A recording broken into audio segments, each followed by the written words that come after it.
Ini yang akan diwawancari langsung oleh rekan kami Suwiryo. Kami hadirkan di Hotel Grand Usu Cisarua, Bogor, Jawa Barat dalam program spesial Power Breakfast.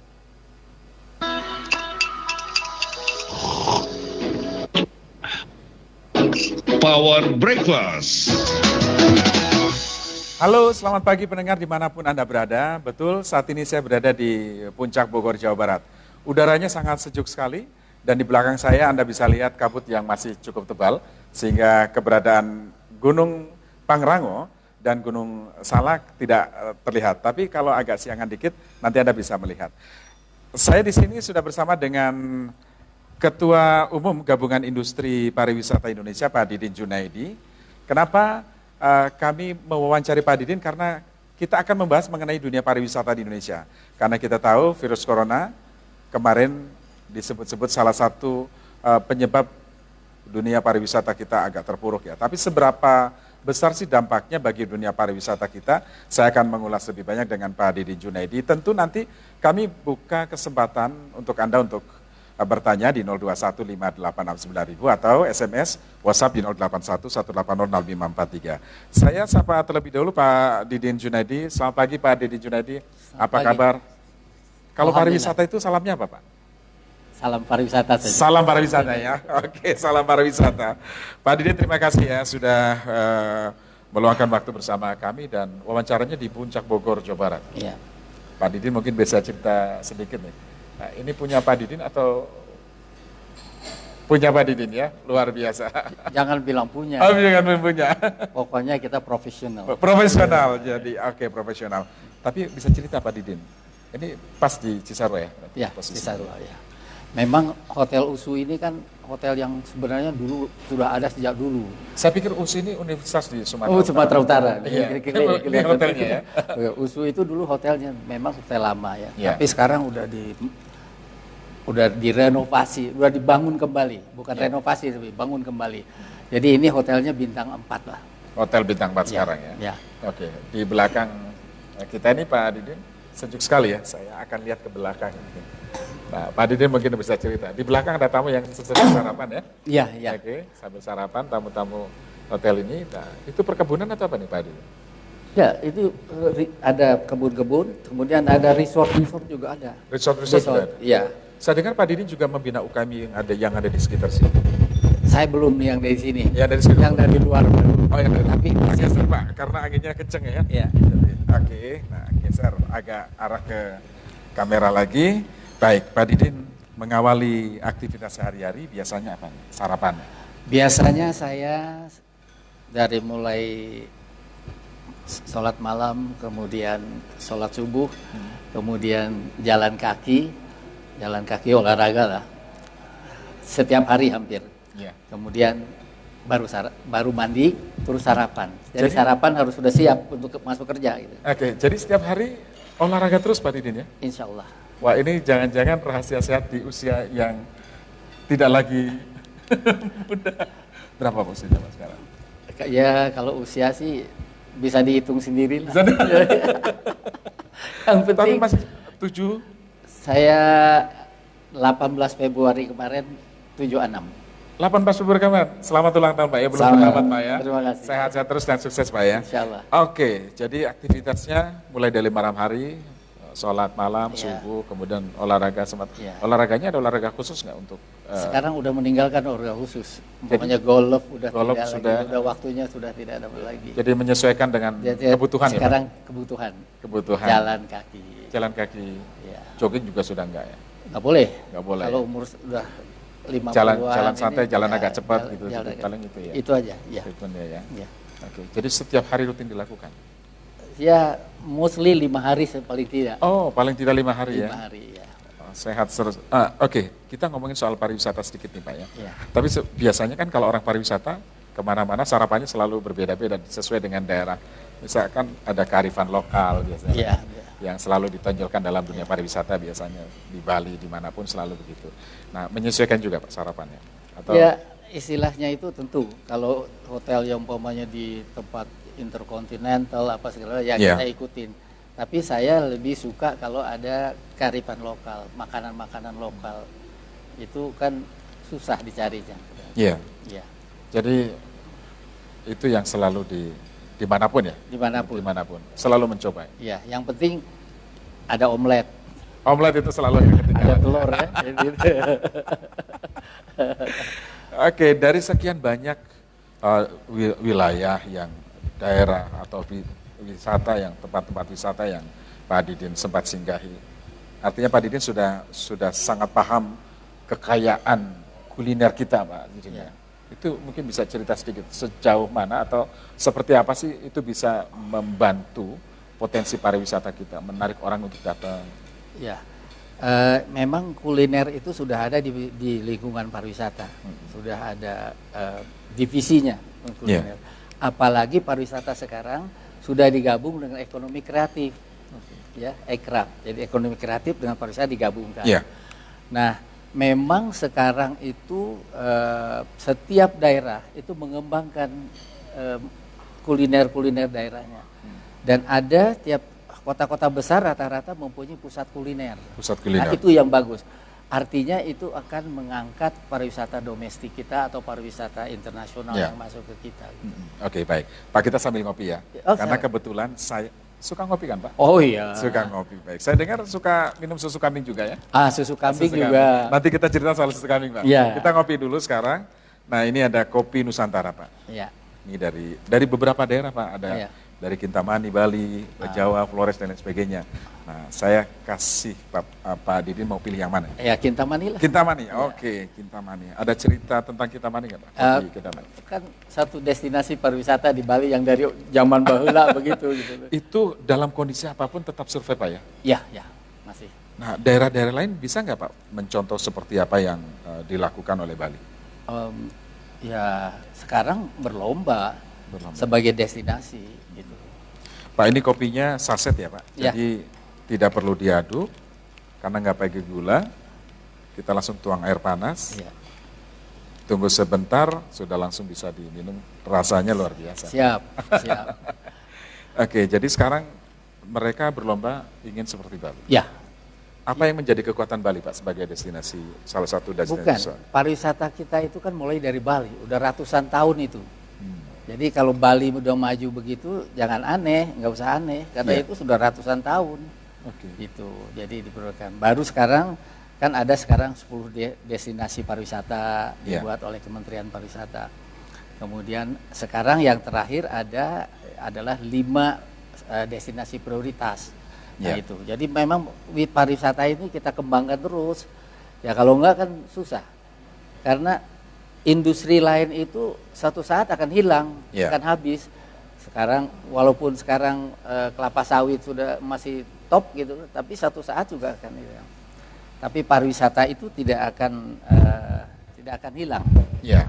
malah akan bertambah terus. Faktor apa saja, Pak? Kalau Bali tadi sudah ratusan tahun sebetulnya Ya. wisata di sana. Ya. Tetapi kan tentu banyak faktor lain juga yang turut mendorong kelestarian potensi wisata itu. Ya, wisatawan sekarang itu lebih kepada alam, kepada environment, ya, sebenarnya. Jadi tidak lagi keramaian gitu, udah yang tidak yang kayak di kota. Karena di kota mereka juga udah banyak kan, terutama wisatawan luar negeri. Ya. Nah, itu adalah justru kesenian-kesenian atau yang daerah itu perlu. Karena untuk mengangkat pariwisata itu ada 3 hal. Ya. Satu, harus ada atraksi wisata. Kedua, harus ada Atraksi wisata itu apa? macam-macam. Ada seni, budaya, termasuk kuliner.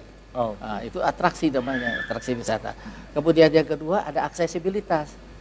Walaupun daerah itu bagusnya kayak apa, kalau Infrastrukturnya. infrastruktur menuju sana juga susah, ya susah. Gitu. Itu problem yang sangat serius, Pak ya? Ya, ya. Sejauh ini bagaimana upaya untuk Ya, itu yang ketiga adalah amenitas. Harus ada orang kalau mau ke situ, kemudian dia juga mau menginap, ya dia harus ada hotel atau homestay. Kemudian ada lagi umpamanya air bersih dan lain-lain gitu. Ya.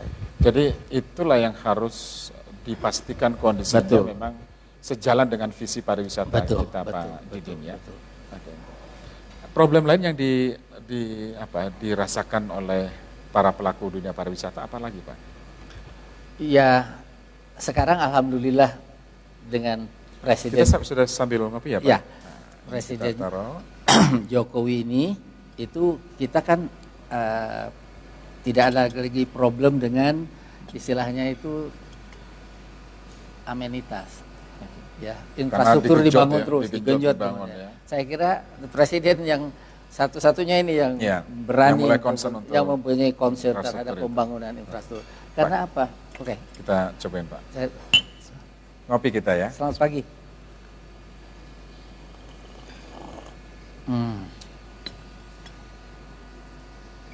Iya, Memang mantap Pak ya. Kalau mantap. kopi, ini kopi Nusantara, kopi lokal sebetulnya Pak. Oh, lokal ya. Tapi Dan- rasanya nggak jauh beda dengan produk-produk yang dijajakan di mall-mall yang dari luar dan sebagainya Pak.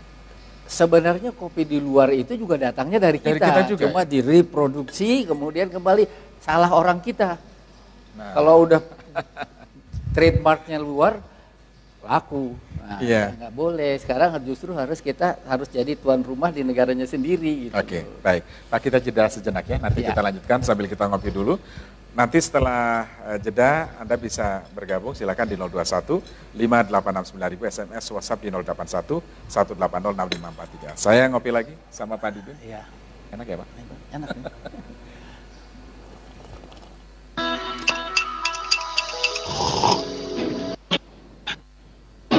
Power Breakfast.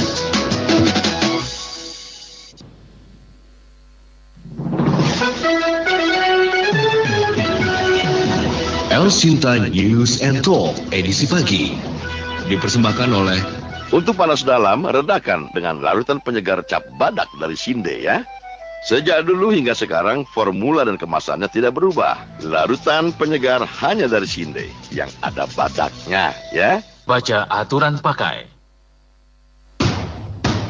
Ngapain deh ngapain, pilihan jadi bingungin.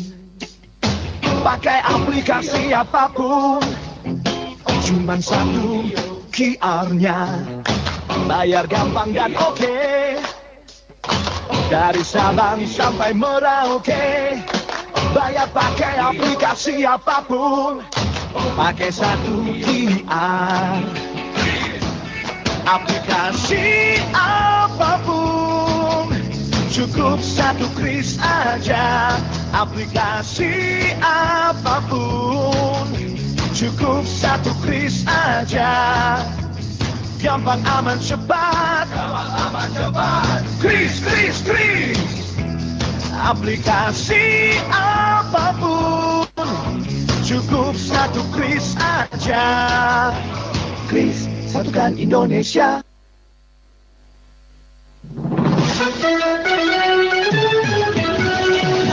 El Sinta News and Talk edisi pagi dipersembahkan oleh Untuk panas dalam, redakan dengan larutan penyegar cap badak dari Sinde ya. Sejak dulu hingga sekarang, formula dan kemasannya tidak berubah. Larutan penyegar hanya dari Sinde, yang ada badaknya ya. baca aturan pakai. Aduh, gusiku. Ayo Ma, abisin. Ini kan ayam goreng kecap kesukaan Mama.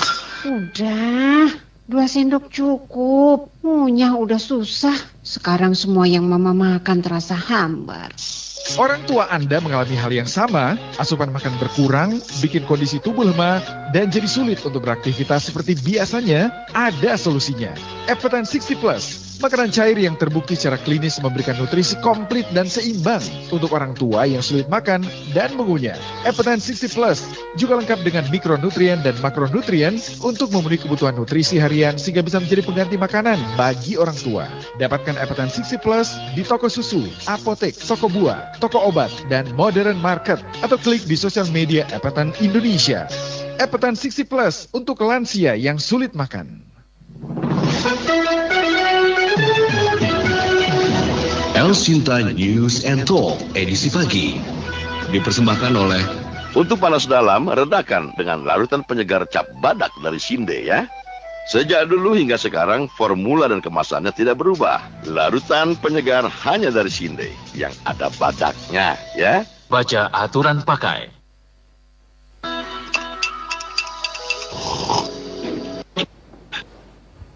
Power Breakfast.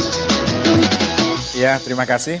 Anda masih bersama kami, Power Breakfast bersama Ketua Umum Gabungan Industri Pariwisata Indonesia, Pak Didin Junadi. Pak Didin, kita sudah buka line telepon ya di 0215869000, SMS WhatsApp di 0811806543. Namun sebelum sampai pendengar Pak Didin, bisa diceritakan nih, industri pariwisata, Gabungan Industri Pariwisata Indonesia, ini terdiri dari pelaku pariwisata apa saja, Pak? Begini, GIPI itu Ya. itu adalah didirikan atas amanah Undang-Undang Pariwisata Nomor 10 tahun 2009. Ya. Jadi kita bukan organisasi operasional, tapi lebih kepada kebijakan mengenai kepariwisataan, Ya. kemudian koordinasi antar industri, dan anggotanya itu bukan perseorangan, tetapi ini adalah asosiasi-asosiasi kepariwisataan di seluruh Indonesia, di Republik ini, itu masuk di bawah Gabungan Industri Pariwisata Indonesia. Ya, baik. Jadi pelaku pariwisata kan macam-macam, Pak ya. Ya. Ada bahari, Ya. ada wisata lain. Ini seluruhnya gabungan, ya, Pak? Gabungan, mereka secara perorangan mereka jadi anggota daripada asosiasi-asosiasi yang bersangkutan. Jadi kurang lebih sekarang hampir 50 organisasi kepariwisataan sudah masuk di dalam GIPI. Oke, jadi concern mereka tuh apa saja, Pak? Sekarang dengan gabungan kan harusnya mereka lebih kuat, mereka lebih bisa bersinergi untuk kemajuan pariwisata kita, Betul, ya. betul. Itu Ya seperti tugas dan fungsi kita, yaitu adalah kita adalah lebih kepada kebijakan. Kita adalah partner Kementerian Pariwisata dan Ekonomi Kreatif sekarang. Jadi itu kita partner dengan mereka itu. Ya. Nah sehingga kalau ada hal-hal yang kurang enak atau kurang dengan industri, nah kita harus bicara. Ya. Dan kemudian juga mempersatukan industri supaya kita kalau tidak berkolaborasi, kita tidak kerjasama, maka kita pariwisata kita untuk menuju sesuatu kan harus kolaborasi. Ya. Gitu, antara setiap sektor pariwisata itu harus bergabung bersama. Tapi 5 tahun terakhir tantangan yang selama ini dialami oleh dunia pariwisata sudah mulai baik. Mulai baik ya, artinya campur tangan pemerintah juga sudah bisa membantu itu ya, sangat jelas itu ya. Saya kira tanggung jawab campur tangan pemerintah itu terutama dari presidennya, punya political will yang jelas, punya komitmen yang jelas, itu yang penting. Dan tentu apalagi sekarang kan nggak ada visinya menteri, visinya presiden. Tapi target kunjungan wisatawan tercapai nggak, Pak, dengan kita dulu Pak Jokowi meminta pada kita 20 juta tahun 2019 Wisman, tetapi kita tidak sampai, cuma sampai 18 saja. Ya, karena apa? Kita kan di Republik ini banyak masalah, gunung meletus, ini sekarang kemudian pemilu juga kan sesuatu yang yang menghalangan, kemudian banyak kejadian. Tapi mudah-mudahan setelah itu ya sudah mulai sedikit-sedikit bangkit ya. Iya. Tapi memang kita sekarang sedang ada cobaan yang mungkin betul. Besar. Sebelum dilanjutkan Pak, kita langsung sapa pendengar dulu. Ada Pak Rinto di Tangerang. Pak Rinto, halo Pak Rinto. Halo, selamat pagi dengan Rinto. Iya, silakan pagi Pak Rinto. Selamat pagi, berbicara mengenai pariwisata merupakan sebuah hal yang menarik karena investasi besar untuk pariwisata Indonesia dengan kekayaan alamnya ya. Yang ingin saya notit di sini Bapak, bila mana Bapak adalah dari pihak pemerintahan, pelaku pariwisatanya Pak. Kita membuka diri Bapak. Saya tahu, saya orang yang beragama, bukan saya ingin menyinggung yang lain-lainnya. Kita kaya dengan pantai.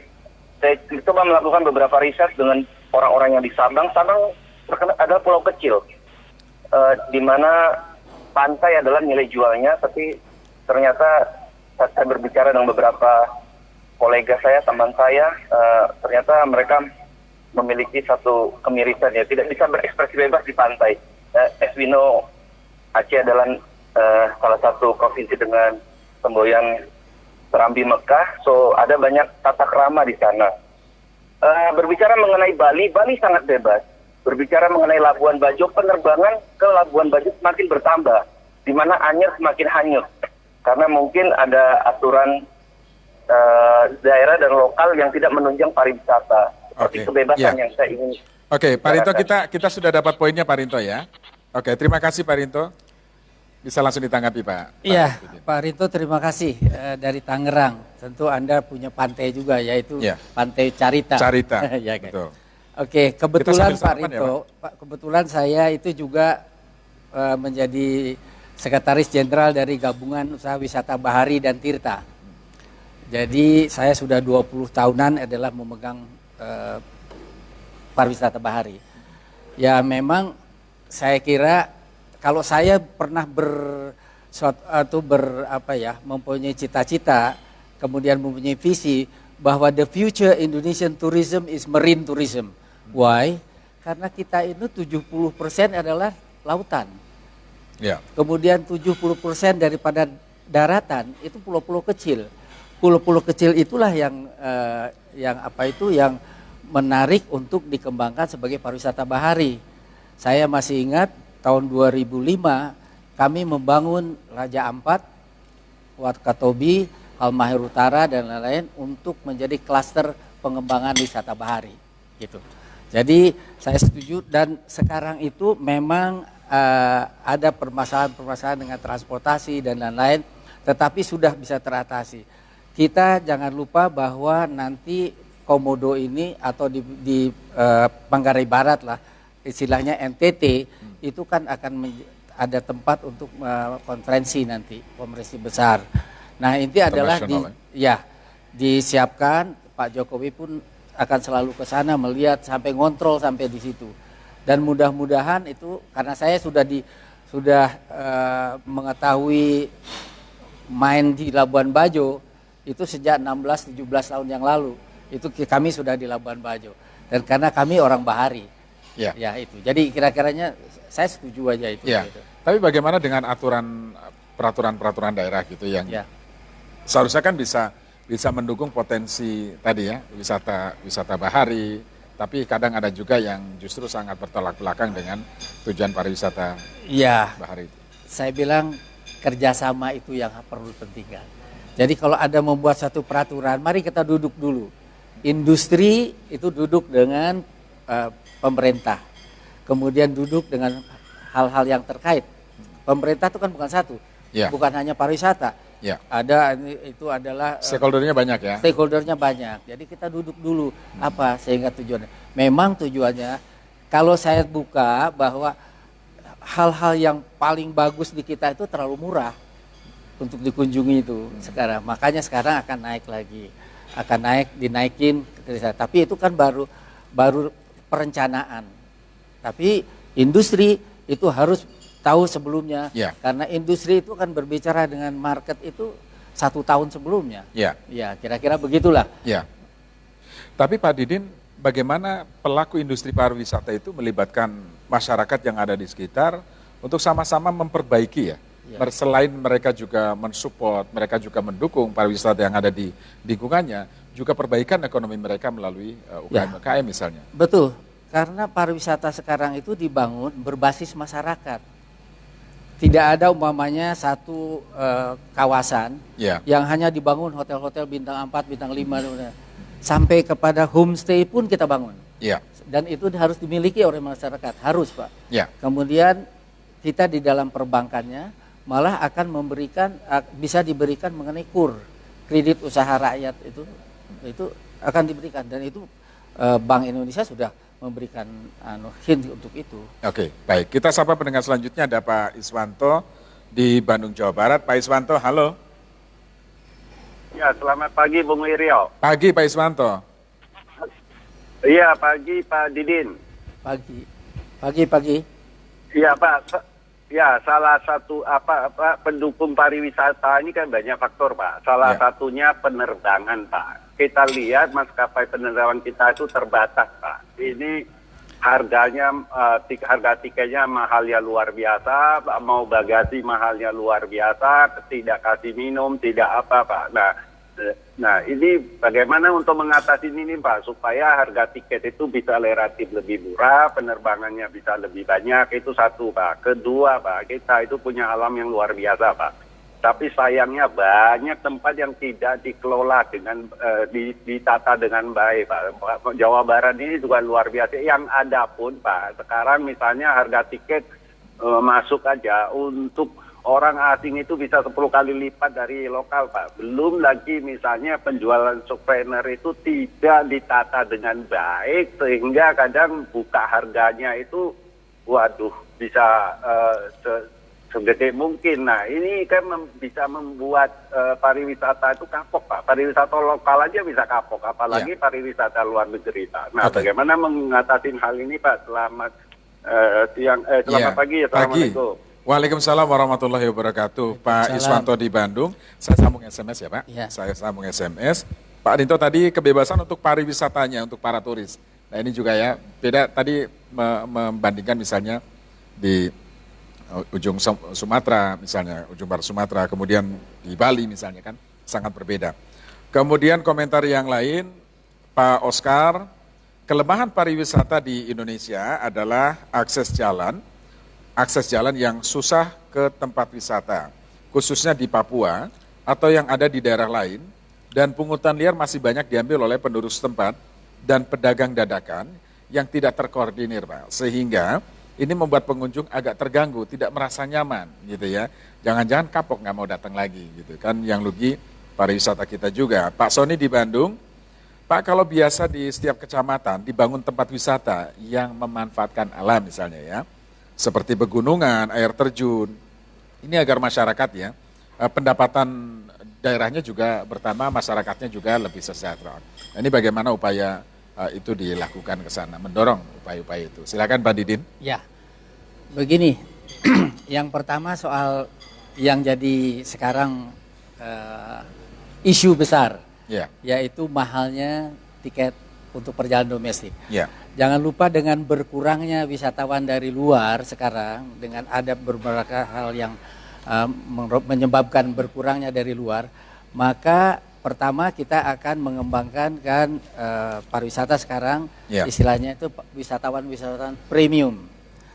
Tentu kalau premium dengan tour operator premium, destinasi premium dan lain-lain, supaya sekarang itu tidak lagi quantity tapi harus quality gitu. Jadi ada wisatawan yang quality, ada yang quantity, tetap kita pertahankan dan kita kembangkan juga, sehingga nanti pendapatan secara devisanya mungkin akan tetap bisa dipertahankan. Itu adalah mengenai itu. Kemudian kedua, memang sekarang itu dengan ada permasalahan-permasalahan di luar itu dan lain-lain sehingga akan berkurang Indonesia, kita ingin mengembangkan wisata domestik. Nah, wisata domestik itu kalau di Jawa masih mending, masih ada aksesibilitas yang cukup bagus dengan tol sampai Surabaya, kemudian ada persimpangan atau peristahan. Tetapi secara ini perlu airline. Nah, sekarang itu dianggap penting. Pertama yang harus digarisbawahi bahwa dulu airline itu rame-rame untuk pada waktu dia muncul. Nah, rame-rame membanting harga istilahnya. Yang penting promosi, dan kita dengan gampang aja, umpamanya Jakarta, Jogja dengan 300, dengan Surabaya 300.000 sudah ini kalahlah semua kereta api pun kalah gitu kan. Nah, sebenarnya mereka itu tidak untung, itu rugi itu. Nah, oleh sebab itu pada saat Desember 2003 waktu itu Desember yang lalu itu ada kenaikan harga. Kenaikan harga itu sudah biasa sebenarnya, tetapi mereka nggak turun lagi karena menganggap mereka rugi. Nah, alasannya secara bisnis mereka bilang kami ini adalah pesawat itu kan tidak beli cash, kita ngutang installment, pakai installment. Sedangkan ngutangnya pesawat itu kan harganya pakai dolar. Kemudian terima duitnya pakai rupiah, kan pasti difference-nya itu kan harus kita perhitungkan dan mereka. Nah, tetapi sekarang sudah pembicaraan sudah mulai kita galakan untuk supaya memberikan, katakan saja ada pesawat satu hari hari 3 kali atau 4 kali ke suatu kota.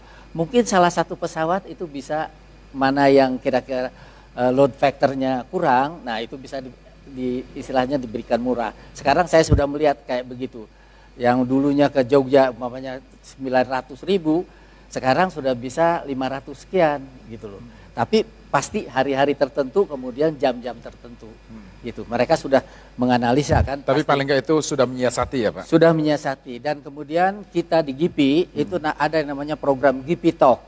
Di GIPI Talk itu adalah juga yang nanti pertengahan nanti depan nih, bulan Maret ini akan muncul mengenai masalah bagaimana kita untuk berusaha menurunkan harga tiket pesawat.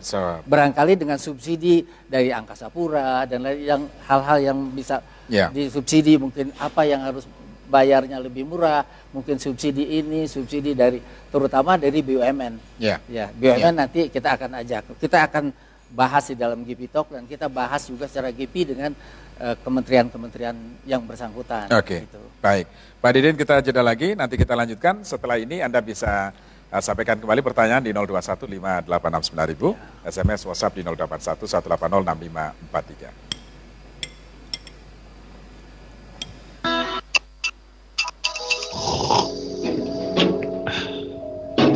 Power Breakfast.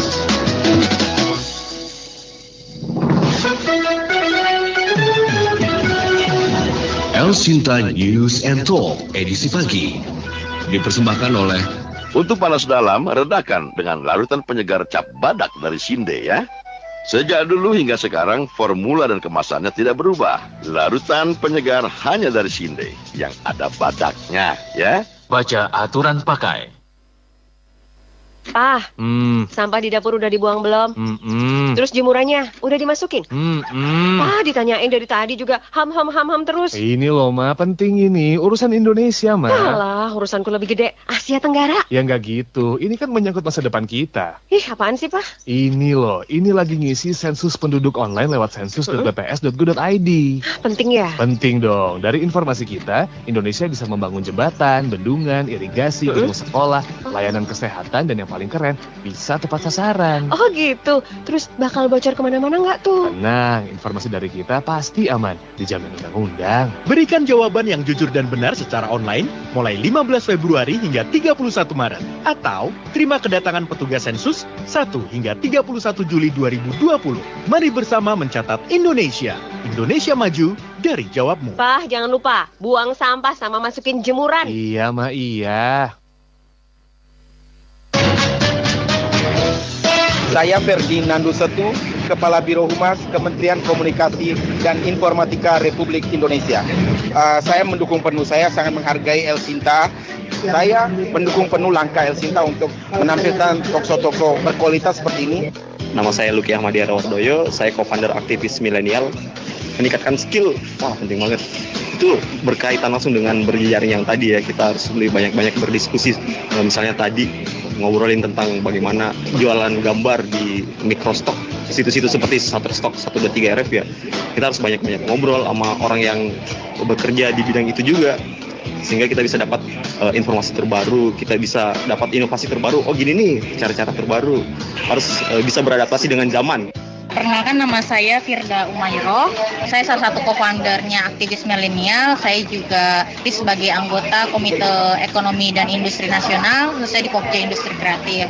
Pesan-pesan saya mengikuti kegiatan ini seru banget. Saya nggak nyangka audiensnya bakal banyak banget. Kupikir cuman offline aja, ternyata ada juga audiens dari anak-anak muda, terutama anak-anak muda milenial ya. Itu sih aku senang banget bahwa makin banyak anak-anak muda yang antusias nih untuk ikutan acara-acara kreatif kayak gini. Visi generasi kini di akhir pekan lewat jaringan radio dan media sosial El Sinta.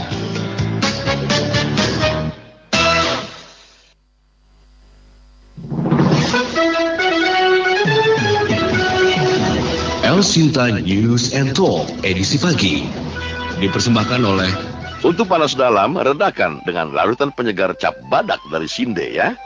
Sejak dulu hingga sekarang, formula dan kemasannya tidak berubah. Larutan penyegar hanya dari Sinde, yang ada badaknya ya. Baca aturan pakai.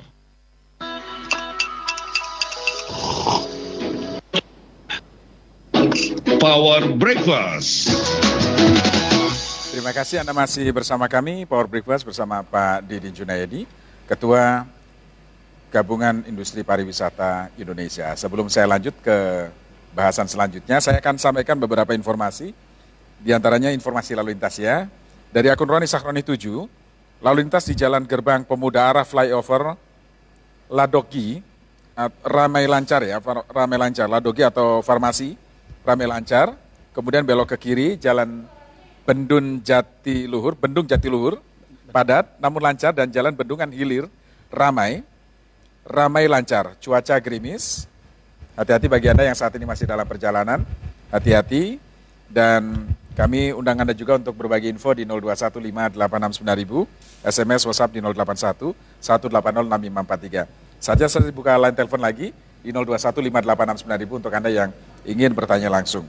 Pak Didin Junaidi, kita tahu bahwa virus corona disebut-sebut salah satu faktor yang menghantam pariwisata kita. Sejauh mana sih yang dirasakan oleh para pelaku dunia pariwisata di Indonesia? Begini, memang ini adalah suatu musibah. Kita anggap musibah di dalam dunia pariwisata. Ini musibah besar. Apalagi Indonesia itu adalah market yang terbesar kedua adalah Cina. Yang pertama Malaysia, kedua Cina, dan kemudian lain-lainnya gitu. Jadi kalau tadi tahun lalu sudah dapat 2 juta wisatawan Cina, jadi sekarang berarti stop karena pesawat tidak boleh ke sana, dari sana juga tidak boleh masuk. Ya, ada yang jadi permasalahan kita untuk mereka, ada yang masih tertahan di Indonesia harus kembali. Tetapi itu jelas akan mengurangi okupansi hotel-hotel, terutama di Bali dan di Manado. Karena Manado ada regular charter dari Cina ke Manado, Sulawesi Utara. Yeah. Kemudian ke Bali juga ada hotel di Bali bintang 5 barangkali itu hotel itu. Yang 80% adalah market dari Cina. Nah kalau habis nih Cina, sekarang sementara ini, nah itu bagaimana okupansinya pasti menjadi 30%. Oleh sebab itulah saya katakan tadi, bagaimana untuk menutupi wisatawan internasional itu dengan pergerakan wisatawan domestik. Untuk mengangkat wisatawan domestik maka kita harus berbicara masalah transportasi. Itulah sebabnya kita sedang berusaha sekarang bagaimana kita berbicara dengan para operator penerbangan gitu. Ya. Target kunjungan wisatawan artinya terkoreksi juga dong Pak ya dengan kejadian ini ya. Iya. Oleh sebab itu sekarang ada suatu program dari Kementerian Pariwisata dan Ekonomi Kreatif atau Badan Pariwisata dan Ekonomi Kreatif bahwa kita akan berbicara masalah quality. Jadi bukan lagi quantity gitu loh. Nggak apa-apa. Kita tidak mencapai 18 juta atau 20 juta, mungkin kita 10 juta udah cukup. Tapi kalau most of them itu expensesnya bisa $2.000 atau kurang dari $2.000, tapi nanti devisanya kalaupun tidak tercapai tapi masih bisa tercover gitu. Oke. Sayangnya memang kalau kita bicara wisatawan dari China, kita nggak bisa prediksi sampai kapan ya, karena di sana juga masih belum selesai soal virus corona. Dan bukan hanya wisatawan dari Cina, wisatawan dari luar pun, apalagi wisatawan yang seperti dari Amerika, dari Eropa yang mau ke Cina, kan stop. Nah, padahal pola wisata luar negeri itu, daerah-daerah itu adalah hanya ada 2. Yaitu winter season dan summer season. Nah kalau winter barangkali kita cegah untuk bisa mendapatkan wisatawan dari mereka. Tetapi kita meminta kepada VITO kita atau pusat informasi kita di luar negeri atau para tour operator yang sudah perjalanan dengan Eropa untuk meminta supaya switching destination. Yang tadinya ke Cina ya sudah ke Bali gitu loh. Nah pasti ada permasalahan, mungkin airfare-nya harus disubsidi, kemudian hotelnya pasti bisa disubsidi karena daripada kosong kan. Gitu. Oke, kita langsung sapa pendengar selanjutnya Pak ya. Ada Pak Herman di Bogor, Jawa Barat. Pak Herman, halo Pak Herman. Ya, pagi Pak Wiryo, Pak Didin. Pagi. Ya, pagi silakan, Mas. Pak Herman. Saya berdomisili di Bogor dan memang sangat sering berwisata ke daerah puncak. Ya. Saya membayangkan sebagai wisatawan domestik, puncak itu menjadi kawasan terpadu. Jadi ada tempat penginapan, ada wisata budaya, ada wisata kuliner, ada wisata belanja buah-buahan, belanja tanaman, belanja cenderamata. Jadi Saat ini semuanya itu belum terintegrasi. Saya membayangkan ada titik masuk barangkali di Gadok, ada titik satunya lagi di Cianjur, yang boleh berlalu lintas di kawasan tertutup itu hanya adalah bus-bus yang dikelola secara integrasi oleh seluruh pengusaha hotel, restoran, dan sebagainya. Tamu-tamu datang, taruh mobil di kantong parkir, lalu dijemput dan diantar dengan bus-bus yang boleh berlalu lintas, juga angkot-angkot yang terdaftar. Jadi semua boleh naik dengan suatu biaya terpadu oleh para tamu. Jadi kawasan Puncak menjadi kawasan yang terkelola secara terpadu. Dan itu akan menjadi baik bagi semua pihak. Terima kasih. Baik, terima kasih Pak Herman. Saya sambung SMS Pak Junedi ya, Pak Didin. Ada komentar yang lain sudah masuk diantaranya dari Pak Dani. Menurut saya, jangan hanya BUMN-nya saja yang ditekan untuk memberikan subsidi. Tetapi, semua pelaku bisnis usaha pariwisata, mulai dari Angkasa Pura, kemudian maskapai penerbangan hingga pelaku usaha, di lokasi wisata diajak untuk berpikir satu visi supaya semuanya bisa saling mendukung. Pak Didin ya, kemudian Pak Jailani, kalau ngomongin pariwisata, saya sebetulnya iri Pak, karena sebagai karyawan pabrik boro-boro mikir wisata, untuk menutupi kebutuhan sehari saja kurang Pak. Nah ini juga ada nggak sih ya solusi supaya mereka juga masih bisa dong berluangkan waktu untuk wisata yang murah meriah tapi, nah kemudian Ibu Yaya, apakah ada upaya dari Dinas Pariwisata untuk meminimalisir kejahatan Pak, yang kadang itu dilakukan di dalam hotel, misalnya, nah soal pesta narkoba dan lain sebagainya, ini kan juga sangat sangat merugikan pariwisata ya. Kemudian komentar yang lain, kebebasan untuk pariwisatanya, soal tourism ini ya, karena ada beberapa wilayah yang tidak begitu sebebas dengan wilayah lainnya misalnya, di pariwisata pantai misalnya. Nah itu bagaimana nih upaya yang dilakukan oleh Gabungan Industri Pariwisata Indonesia, Pak Didin silakan. Ya, insya Allah semua akan bisa saya jawab, tetapi pasti tidak akan bisa semua, ya, karena waktu yang sedikit. Baik. Yang pertama adalah tadi dari Bogor. Saya kira Bogor atau Kabupaten Bogor sebenarnya harus bersyukur punya destinasi pariwisata, sehingga saya sudah melihat bahwa dari pihak kepolisian mengatur jalur kapan, seperti di Jakarta genap ganjil, di sini adalah tiap jam sekian hanya boleh turun, jam sekian pengaturan itu excellent.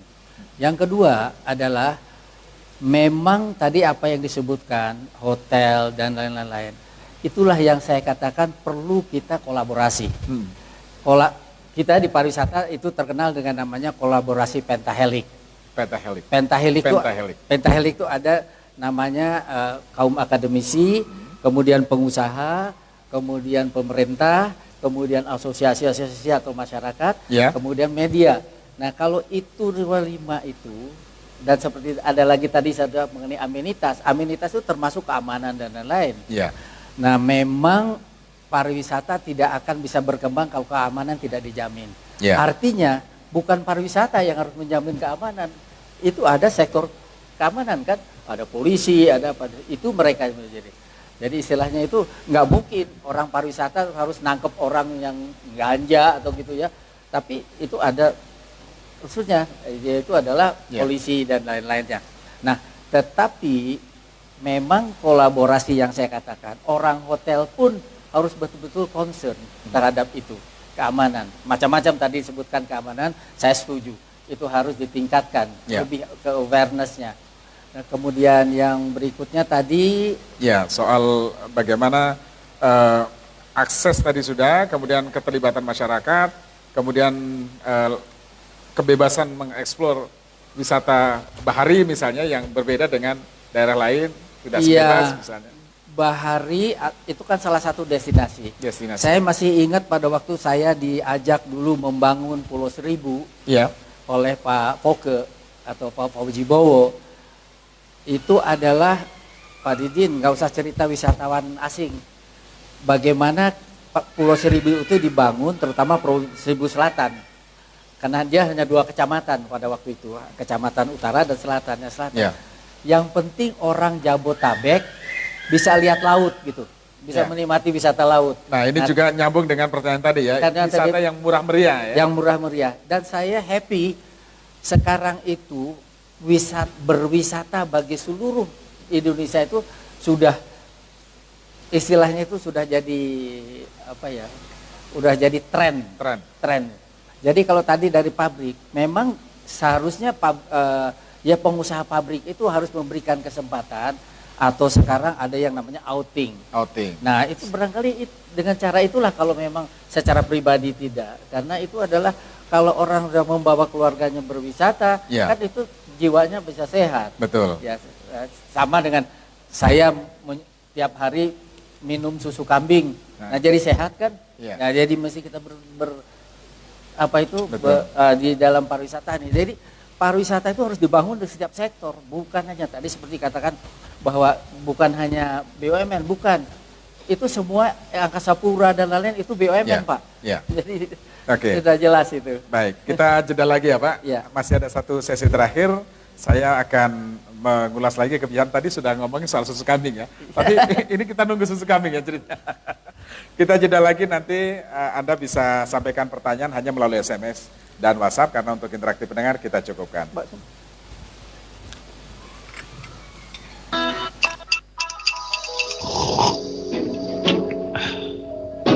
Power Breakfast.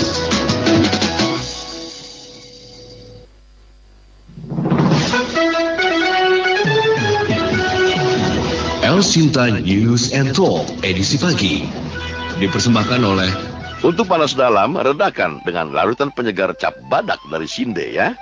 Sejak dulu hingga sekarang, formula dan kemasannya tidak berubah. Larutan penyegar hanya dari Sinde, yang ada badaknya ya. Baca aturan pakai. Apa virus corona dan mengapa ia bisa menular serta berbahaya? Berikut penjelasan Dr. Ahmad Yuryanto, Sekretaris Direktorat Jenderal Pencegahan dan Pengendalian Penyakit Kementerian Kesehatan Republik Indonesia.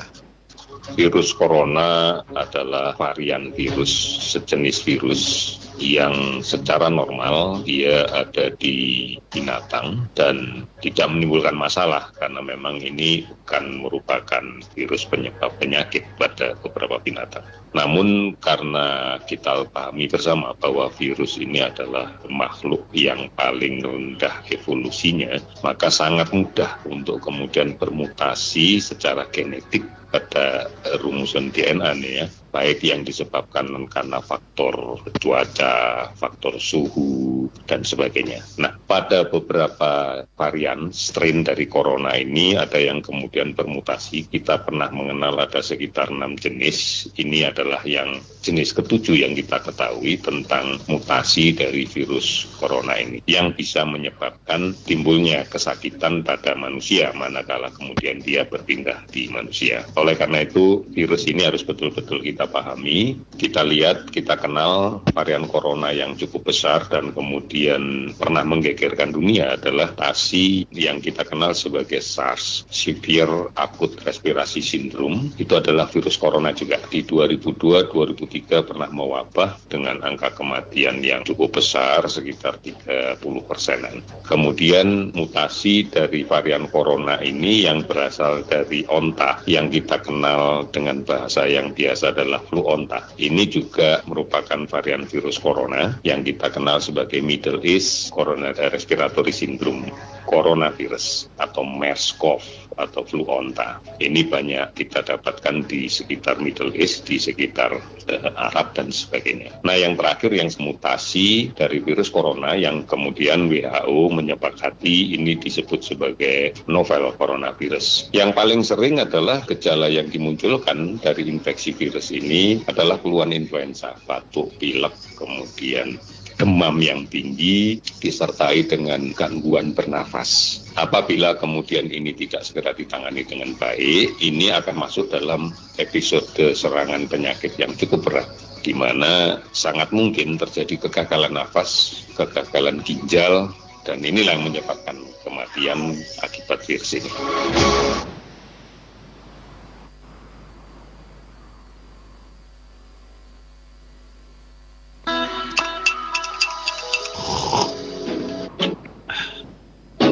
Power Breakfast.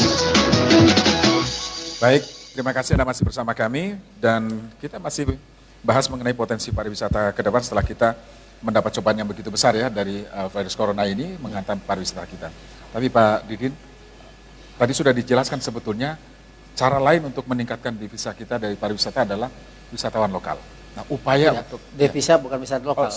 Wisatawan internasional. Tapi untuk menyiasati target devisa dari asing kan akhirnya wisatawan lokal yang target selanjutnya ya. Ini bagaimana upaya untuk menggalakkan pariwisata di yang pertama yaitu akibat corona itu kita terutama Kementerian Pariwisata dengan industri tentunya itu akan switching bahwa promosi untuk wisatawan yang dari market Eropa, mungkin Timur Tengah dan lain-lain.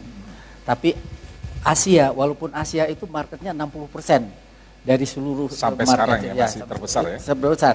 Dengan Cina hilang, kan berarti kita tinggal kecil. Yang lain terganggu tidak Pak? Ya sekarang masih banyak terganggu.